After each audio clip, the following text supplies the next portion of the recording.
Hi guys, so today I chose to do my ethics presentation on the Bangladeshi arsenic crisis that is currently happening.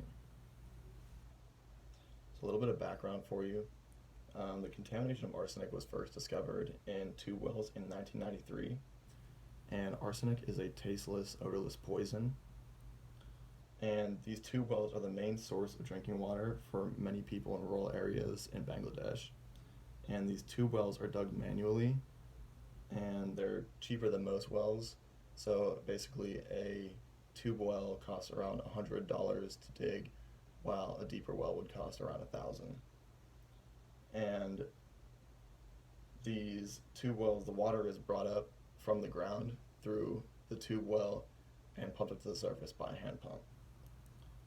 And it is estimated that around 50 million people in Bangladesh are at risk for being exposed to arsenic poisoning.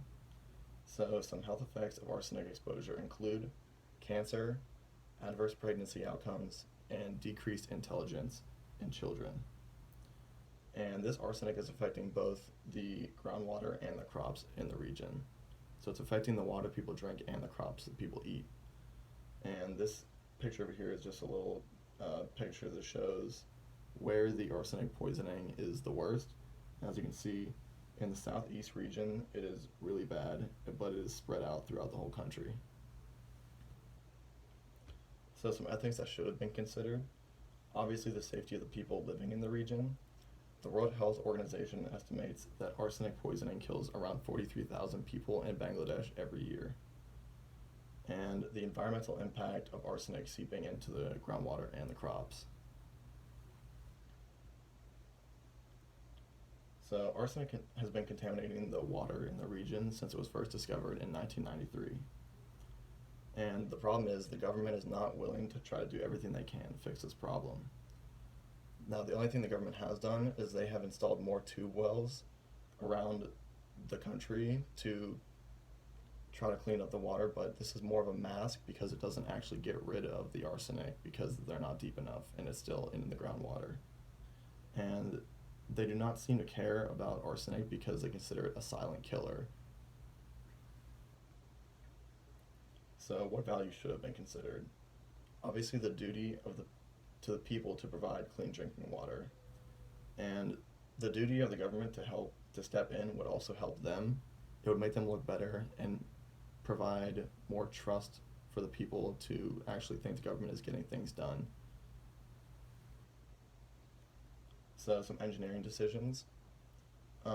Most tube wells are shallow, which means they're not deep enough to go below the groundwater. And researchers believe if the wells are dug around 500 feet or deeper, they would provide clean drinking water. These deep wells would also provide water for a whole village, rather than these two wells that provide water for only one household usually. And the water would also be arsenic free in about 5 to 10 years if steps are taken properly and these wells are dug deeper.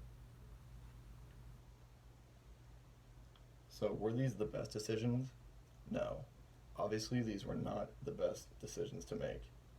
So even if the two wells were dug 50 feet lower, it would reduce the amount of arsenic in the water, which is still not good because people are still being exposed to arsenic, but it would reduce the amount and probably extend their life a little bit longer. So upgrading these wells would help save the lives of millions of people. It would reduce the amount of deaths due to arsenic by so much. So who's ultimately to blame? The Bangladeshi government is to blame, obviously. So they refuse to adjust their arsenic safety levels to the standards of those of the World Health Organization. And due to this, the government only says that around 20 million people are at risk for being exposed to arsenic, which we know is false because the World Health Organization considers around 50 million people in the country, due to their standards, to be considered at risk for being exposed to arsenic. So some morals. Why did they let this problem continue? So the government claims that arsenic exposure does not correlate directly to cancer and other illnesses.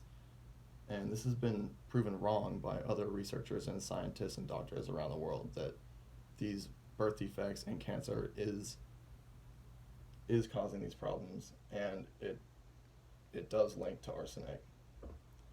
So the Bangladeshi government claimed that they have to prioritize the other problems in their country, meaning they have to prioritize education, poverty, child protection, and since they do not acknowledge the arsenic to be a horrible health crisis, they will not provide any funding to fix it.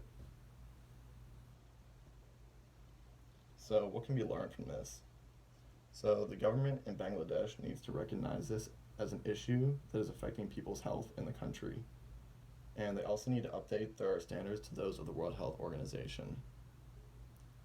So more funding needs to be provided to give more people access to clean water.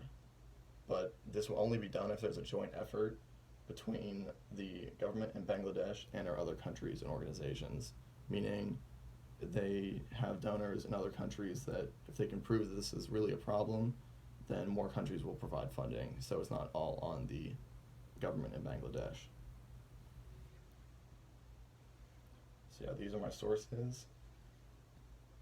And if you guys have any questions, I will be answering questions on the discussion board 24 hours after the presentation. So leave any questions if you have them. But other than that, thank you for listening,